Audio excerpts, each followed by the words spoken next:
Buongiorno a tutti cari amici, oggi vediamo una partita tra Carlsen, l'attuale per ora ancora campione del mondo, dico per ora perché ha rinunciato a difendere il suo titolo l'anno prossimo, contro Mamediarov, un altro giocatore d'élite. Vediamo una partita in questo torneo online, dico purtroppo online perché mi piacciono di più i tornei dal vivo, ma ora sono più investimenti, no, per sponsorizzare i tornei online che sono in auge. E vediamo una partita tra questi due campioni che si risolve in soltanto 18 mosse. Com'è possibile che una partita tra gente così forte si concluda velocemente? Beh, il tempo è più, diciamo, ristretto, no? Per giocare queste competizioni, ma anche un errore in apertura da parte di Mamediarov. Vediamo che cosa sbaglia Mamediarov. Carlsen gioca E4. C5 gioca Mamediarov, la difesa siciliana, cavallo F3, E6. Ecco, qua anziché aprire Carlsen gioca C4 per impostare un Maroczy. Ecco qua adesso penso che Mamediarov confonda l'ordine di mosse e gioca G5. G5 sembra quasi una provocazione. In realtà è una mossa sensata ma in un altro ordine. Il problema di G5 adesso è che il bianco può ancora aprire il gioco con D4. Cioè G5 non riesce a impedire che il bianco apre il gioco. Era meglio giocare cavallo C6 perché se il bianco giocasse D4 adesso, ecco qua si sa che questa versione del Maroczy, della struttura Maroczy, che darebbe la struttura Maroczy, la struttura con E4 e C4 contro la siciliana è forte soprattutto negli impianti dove il nero gioca D6 e chiudendosi così in questo modo l'alfiere in F8, ma in questa struttura il nero può ottenere un buon gioco giocando per esempio cavallo F6 e dopo per esempio giocando per esempio cavallo F6 e dopo cavallo C3, alfiere B4, no? Il nero sviluppa l'alfiere fuori dalla struttura, questo alfiere è molto forte, minaccia di prendere in E4 e la posizione del nero è molto interessante. Quindi diciamo che l'apertura di 4 non porta a nulla di buono per il bianco qui, non porta a un vantaggio, e se il bianco tergiversa con cavallo C3 il nero può bloccare la spinta in D4 con cavallo D4.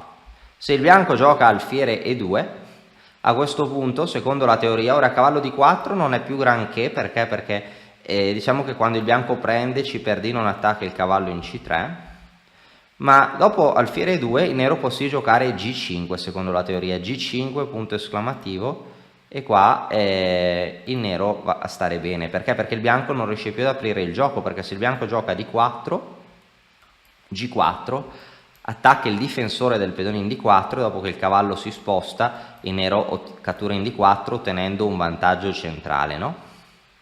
Con vantaggio quindi per il nero. Qualora invece il bianco non giochi D4 e giochi per esempio, non so, H3, il nero gioca alfiere G7 e controlla per ben 2 volte la casella in D4 rendendo impossibile tale spinta. Il bianco non può ora spingere in D4 e per questo, visto che il bianco non può spingere in D4, il bianco non può chiudere e non può aprire il gioco e non può quindi impedire G5, che di per sé in una posizione chiusa non è cattiva. Dopo che Mamediarov ha giocato G5 alla mossa 3, invece il bianco gioca H3, impedisce quindi G4, G4 non è più possibile, no, per via del pedone. A questo punto il nero non ha più i due tempi, il nero avrebbe 2 tempi per impedire l'apertura del gioco, ma il nero non ce li ha e quindi alla prossima, sia che il nero giochi cavallo C6, se il nero giochi cavallo C6 arriva D4, sia alfiere G7 come in partita arriva D4, e quando D4 arriva ora le conseguenze sono devastanti, quindi l'errore teorico di Mamediarov è stato non giocare prima cavallo C6 dopo una mossa ma alfiere 2 G5 ora, perché ripeto, qua se il bianco gioca H3 per preparare D4, alfiere G7 impedisce D4 definitivamente. Dopo G5 H3 D4 imparabile. Ora dopo alfiere G7 D4, ecco che la posizione è già persa per Mamediarov. Ora il gioco aperto, G5, alfiere G7 non c'entra nulla con E6, la casa in D6 è molto debole, il centro aperto e non c'è un rifugio per il re nero. Il nero gioca A6, cavallo C3, continuando con lo sviluppo, H6, perché il pedone è una debolezza. Se il nero vuole sviluppare per esempio il cavallo in E7, il pedone in G5 rimane in presa. Per questo H6 con un'ulteriore perdita di tempo, ora Carlsen gioca alfiere E3, su cavallo E7 H4. Perché H4? Perché il bianco potrebbe anche arroccare lungo, mettendo la donna anche in altre caselle, e qua si apre già l'ala di re, perché dopo G per torre per, ora c'è pressione su H6, un eventuale arrocco corto del nero è sconsigliabile, manca arroccare lungo. Per il nero è improponibile, no? Perché manca il pedone C del nero, il pedone C è scomparso.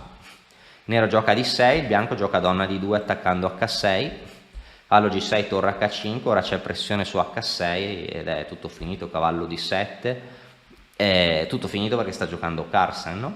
E Carlsen non si lascia scappare questi vantaggi. Cavallo D7 alfiere E2 e continua lo sviluppo, magari il bianco vuole anche arroccare lungo e poi mettere un'altra torre lungo la colonna H. Quindi a questo punto la posizione del nero penso che sia quasi disperata, no? Il nero ha giocato cavallo F6, che altro si può giocare? Il bianco torna indietro con la torre, H6 è sempre in presa, ma giocare H5 comporta un'altra perdita di tempo. Il bianco potrebbe o giocare alfiere G5, alfiere G5 sarebbe una mossa molto potente. Perché è una mossa molto potente alfiere G5? Alfiere G5 è una mossa molto potente perché inchioda, no, il difensore del pedone H5, no? E quindi il nero perde. Dopo potremmo prendere il pedone. In più il bianco può anche arroccare lungo con anche un attacco contro il pedone in D6, no? Con un altro pedone arretrato, un'altra debolezza. Il bianco qua ha giocato donna A5, il nero ha giocato donna A5, arrocco lungo, ora D6, H6 sono deboli, il re nero al centro, il nero indietro di sviluppo. Alfiere D7, gioca il nero forse per provare ad arroccare lungo, ma cavallo B3 è fenomenale, attacca la donna, attacca il pedone in D6, ed è il principio della fine, no? Il nero gioca donna E5, dopodiché, dopo donna E5, il bianco, perché la donna non aveva altre caselle, no? Perché se la donna torna indietro, anche se la donna fosse tornata per esempio in C7, no? Il bianco avrebbe tranquillamente potuto catturare in D6. Dopo donna E5, che è stata giocata in partita, ecco il bianco ora potrebbe catturare in D6, ma c'è di meglio. Vediamo che la donna non ha case, la donna è un pezzo che ha molta mobilità, è al centro della scacchiera ma non ha caselle dove andare, e quindi perché tutte le caselle della donna sono controllate dai nostri pezzi. I nostri pezzi controllano tutte le caselle, quindi basta un semplice attacco e scacco matto alla donna in mezzo alla scacchiera. Grandissimo Carlsen, che non solo riesce a dare scacco matto al re, ma anche scacco matto alla donna, scacco matto alla regina. E nero disperato ha giocato cavallo per E4, perché se catturiamo il cavallo la donna scappa, ma da bravo campione del mondo Carlsen cattura in E5 e il nero gioca cavallo per D2 per poi abbandonare, no? Perché dopo una qualunque cattura in D2 il bianco ha un pezzo in più e un vantaggio stratosferico per questi livelli. Quindi grande vittoria di Carlsen in solo 18 mosse contro il suo avversario. Spero che questa partita vi sia piaciuta e speriamo di vedere presto altre partite del Meltwater Championship.